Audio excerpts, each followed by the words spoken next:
तो दोस्तों कई बार डिले होने के बाद finally KGF chapter 2 movie release हो गई है। 2018 में आई केजीएफ 1 मूवी ने जहां कई सारे रिकॉर्ड्स बनाए थे, वहीं केजीएफ 2 ने कुछ ही दिनों में बहुत सारे रिकॉर्ड्स तोड़ दिए हैं और ये इंडिया की one of the best film बन चुकी है। इस सीरीज का पहला चैप्टर काफी ज्यादा कंफ्यूजिंग था, पर इसका दूसरा चैप्टर बहुत ही इंटरेस्टिंग है। लेकिन फिर भी कुछ लोगों को इस फिल्म की स्टोरी पूरी तरह से समझ में नहीं आई। इसीलिए आज मैं केजीएफ चैप्टर 2 मूवी को शॉर्ट में एक्सप्लेन करूंगा। तो बिना किसी देरी के आइए देखते हैं।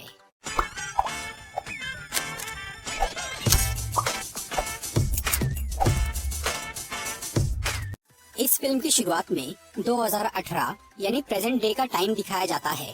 आनंद इंगलगी, जिन्होंने केजीएफ के बारे में एल डोराडो नाम की एक बुक लिखी थी और उसकी कहानी एक न्यूज चैनल वालों को सुनाई थी, अचानक उन्हें ब्रेन हेमरेज हो जाता है और वो मरने की कगार पर पहुंच जाते हैं।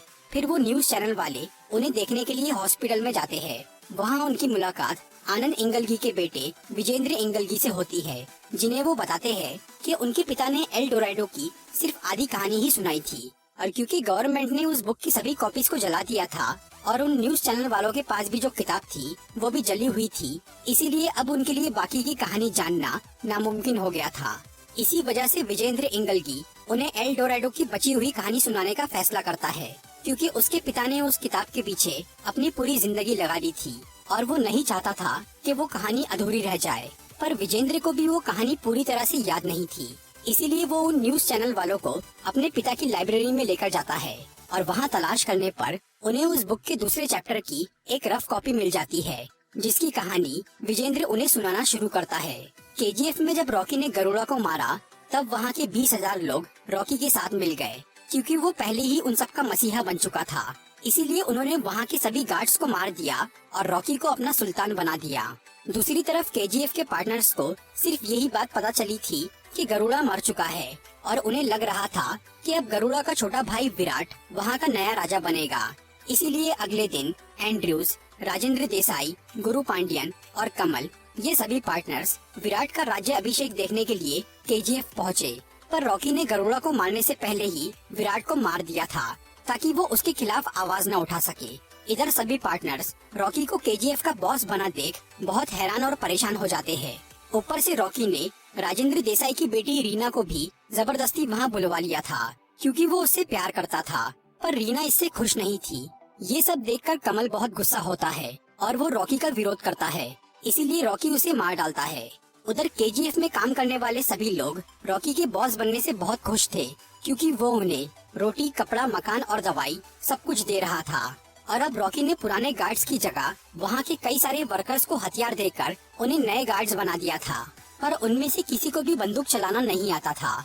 इसीलिए रॉकी ने गरुड़ा के पुराने कमांडर वानरम को अभी तक जिंदा रखा था, ताकि वो उसकी मदद से नए गार्ड्स को ट्रेन कर सके।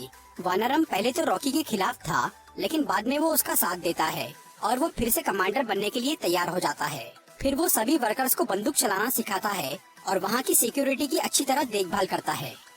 इसके बाद रॉकी सभी पार्टनर्स को जमा करके उन्हें बताता है कि केजीएफ में सिर्फ एक ही गोल्ड माइन नहीं है, बल्कि वहाँ पर और 8 माइंस है, मतलब टोटल 9 माइंस, जिन्हें सूर्यवर्धन और गरुड़ा ने अब तक बंद रखा था, क्योंकि वो एक एक करके सभी माइन से सोना निकालना चाहते थे और उस काम को सालों तक जारी रखना चाहते थे। लेकिन रॉकी ने सिर्फ 2 साल में ही उन माइन से सारा सोना निकालने का फैसला कर लिया। इसीलिए वो सभी वर्कर्स के साथ खुद भी दिन रात काम करता है और अपने बिजनेस को बहुत बड़ा बना देता है। दूसरी तरफ सूर्यवर्धन का छोटा भाई अधीरा, जो कि अब तक मरने का नाटक कर रहा था और वो गरुड़ा के हटने के इंतजार में था, अब उसे बाहर आने का सही मौका मिल जाता है। उसे ये पता चल गया था कि केजीएफ में कोई बाहर का आदमी आकर राज कर रहा है और ये बात उसे बिल्कुल बर्दाश्त नहीं हो रही थी। इसीलिए वो एक रात केजीएफ की बॉर्डर पर अपनी फौज के साथ घुस जाता है और वहाँ के कई गार्ड्स को मार डालता है। इसी दौरान एंड्रयूज रॉकी को केजीएफ से बाहर निकाल के मारने का प्लान बनाता है। इस काम के लिए वो राजेंद्र देसाई को मार डालता है, ताकि ये खबर सुनकर रीना वहाँ से बाहर निकले और उसके पीछे रॉकी भी बाहर आ जाए। फिर जैसे ही रीना को अपने पिता के बारे में पता चलता है तो वो बहुत डर जाती है और वो एक कार लेकर केजीएफ से बाहर निकल जाती है, पर रास्ते में उसे कुछ गुंडे पकड़ लेते हैं। उधर जब रॉकी को रीना के बारे में पता चलता है तो वो भी केजीएफ के बाहर आ जाता है और वो उन गुंडों का पीछा करता है। वो गुंडे असल में अधीरा के आदमी थे, जो कि रॉकी को अधीरा के इलाके में ले जाना चाह रहे थे और ये पूरा प्लान एंड्रयूज का था। उसी ने अधीरा को केजीएफ में घुसने में मदद की थी।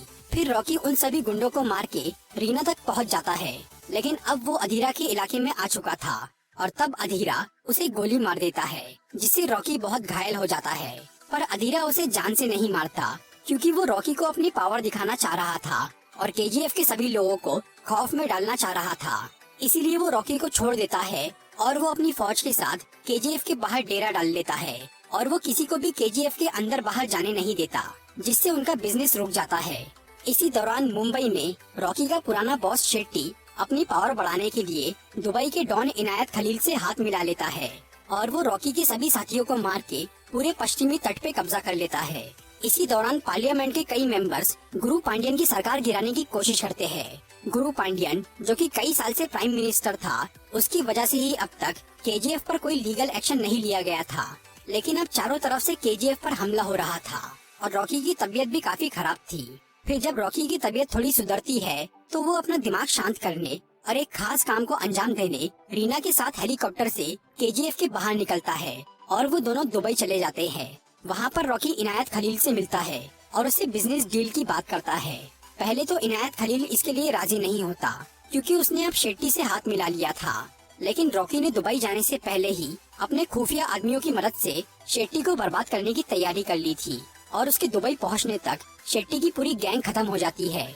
फिर जब इनायत खलील को ये खबर मिलती है कि रॉकी ने फिर से पश्चिमी तट को अपने कब्जे में ले लिया है, तब वो मजबूरी में रॉकी से डील कर लेता है।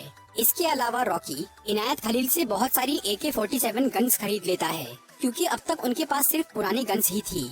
फिर रॉकी वापस इंडिया लौट जाता है और अब वो अपनी नई गन्स की मदद से केजीएफ के बाहर बैठे अधीरा के सभी आदमियों को मार डालता है। इससे अधीरा भी घायल हो जाता है, पर रॉकी उसे जान से नहीं मारता, क्योंकि अधीरा ने भी एक बार उसकी जान बख्शी थी। इसीलिए वो उसे वार्निंग देकर छोड़ देता है। फिर रॉकी मुंबई जाकर अपने हाथों से शेट्टी को मारता है और पार्लियामेंट के सभी मेंबर्स को धमकाकर गुरु पांडियन की सरकार गिरने से बचा लेता है। इस सब के बीच रीना अब रॉकी को पसंद करने लगी थी, इसीलिए वो उससे शादी कर लेती है और वो दोनों खुशी खुशी साथ रहने लगते हैं। फिर 1978 से लेकर 1981 तक सिर्फ 3 साल में ही रॉकी ने केजीएफ का पूरा नक्शा बदल दिया। उसने वहाँ की आधी जगह को एक मॉडर्न इंडस्ट्री और बाकी जगह को एक खूबसूरत शहर बना दिया था और अब तक उसने वहाँ से लगभग सारा सोना निकाल दिया था। लेकिन फिर उसी साल गुरु पांडियन की सरकार गिर जाती है और उसकी जगह एक नई पीएम आती है, जिसका नाम था रमिका सेन, एक ऐसी औरत जिसे जुर्म और गैर कानूनी काम से सख्त नफरत थी। रमिका सेन के पीएम बनने से सीबीआई के एक ऑफिसर राघवन को बहुत खुशी होती है, क्योंकि वो कई साल से केजीएफ की इन्वेस्टिगेशन कर रहा था, पर आज तक वो उसके खिलाफ कोई एक्शन नहीं ले पाया था। लेकिन अब उसे अपने काम को आगे बढ़ाने का सही मौका मिल गया था। इसीलिए वो रमिका सेन से जाकर मिलता है और उन्हें केजीएफ की इल्लीगल माइनिंग और रॉकी के बिजनेस के बारे में बताता है। और ये सब जानने के बाद रमिका सेन राघवन को पूरे देश में रॉकी के कारखानों पर छापा मारने के लिए बोलती है। लेकिन रॉकी के खबरी देश में हर जगह फैले हुए थे, इसीलिए सीबीआई को छापा मारने पर कोई माल नहीं मिलता। पर बेंगलोर में एक जगह उन्हें एक सोने का बिस्किट मिल जाता है। वैसे तो ये कोई बड़ी प्रॉब्लम नहीं थी, लेकिन जब रॉकी को इस बारे में पता चलता है तो वो उस गोल्ड बिस्किट को लेने के लिए बेंगलोर के एक पुलिस स्टेशन में जाता है और वहाँ से बिस्किट लेने के बाद वो उस पुलिस स्टेशन को मशीन गन से उड़ा देता है। इसके बावजूद भी कोई भी डर के मारे रॉकी के खिलाफ कंप्लेंट नहीं करता। इसी दौरान आनंद इंगलगी नाम का एक न्यूज रिपोर्टर, जिसने आगे जाकर एल डोराडो बुक लिखी थी, वो रॉकी के बारे में जानने के लिए केजीएफ में घुस जाता है। पर वहाँ के गार्ड्स उसे पकड़कर रॉकी के सामने पेश कर देते हैं। लेकिन रॉकी उसे मारने की बजाय उसकी ईमानदारी और हिम्मत से बहुत खुश हो जाता है और वो अपनी बायोग्राफी लिखवाने के लिए आनंद इंगलगी को केजीएफ में रख लेता है। और केजीएफ में रहते रहते आनंद को ये समझ में आता है कि एक क्रिमिनल होने के बावजूद भी रॉकी बहुत अच्छा इंसान है। दूसरी तरफ राघवन को रॉकी के बिजनेस और उसके ब्लैक मनी के खिलाफ सबूत मिल जाता है, इसीलिए रमिका सेन अब उसे अरेस्ट करने की तैयारी करती है। लेकिन जब रॉकी को इसकी खबर मिलती है तो वो खुद ही पीएम के ऑफिस पहुंच जाता है और अपने खिलाफ सारे सबूत उन्हें दे देता है। इसके बावजूद भी वो उसे अरेस्ट नहीं कर पाते, क्योंकि रॉकी ने अपने ब्लैक मनी को इस तरह से मैनेज किया था कि उससे पीएम के पार्टी मेंबर्स को भी पैसा जाता था। इसीलिए रॉकी को अरेस्ट होने का कोई डर नहीं था। लेकिन इससे रमिका सेन और भड़क जाती है और वो किसी भी तरह रॉकी को हराने की कसम खा लेती है। इसके बाद रॉकी अपने सबसे बड़े प्लान को अंजाम देता है। वो केजीएफ से निकला सोना बेचना बंद कर देता है और लगातार माइनिंग करके सारा सोना खुद ही जमा करता है। इससे पूरे ब्लैक मार्केट में हलचल मच जाती है और सब लोग रॉकी के खिलाफ होने लगते हैं। पर वो ये पीएम के डर से नहीं कर रहा था, इसकी कोई और वजह थी। जब उसके करीबी लोग उससे इस बारे में पूछते हैं, तब रॉकी सबको बताता है कि उसका पिता एक शराबी आदमी था जिसने उसकी माँ का कभी ख्याल नहीं रखा। इसी वजह से उसकी माँ उस आदमी से अलग हो गई और उसने अपनी जिंदगी बहुत मेहनत करते हुए काफी गरीबी में बिताई और कम उम्र में इतनी तकलीफें झेलने की वजह से उसकी माँ बीमारी से मर गई। पर मरने से पहले उसने रॉकी से ये वादा लिया था कि वो दुनिया का सबसे अमीर आदमी बनेगा और गरीबों की मदद करेगा। इसीलिए रॉकी ये काम कर रहा था। और क्योंकि उसके पिता ने जीते जी उसकी माँ का ख्याल नहीं रखा था, इसीलिए अब रॉकी ने कर्नाटका से अपनी माँ की कब्र और अपने पिता को केजीएफ बुलवा लिया और उसने अपने पिता को उस कब्र की देखभाल के काम पे लगा दिया। दूसरी तरफ अधीरा अपनी हार से अब तक बहुत गुस्सा था और वो काफी समय से केजीएफ में घुसने और रॉकी को मारने की तैयारी कर रहा था। तभी एक दिन एंड्रयूज उससे मिलता है और वो अधीरा को केजीएफ में घुसने का एक खुफिया रास्ता बताता है। वो रास्ता जमीन से होकर केजीएफ की एक पुरानी माइन तक जाता था। इसीलिए अधीरा वहाँ गड्ढा खोदकर अपनी फौज के साथ वहाँ जाना शुरू करता है। इसके अलावा इनायत खलील भी रॉकी से बहुत नाराज था, इसीलिए वो उसे मारने के लिए अपने कई आदमी अधीरा के पास भेज देता है और वो सब मिलकर केजीएफ की तरफ बढ़ने लगते हैं। उधर रॉकी इंडस्ट्री के बीच में अपने काम में बिजी था। तभी अचानक रीना वहाँ आती है और वो उसे अपनी प्रेगनेंसी के बारे में बताती है।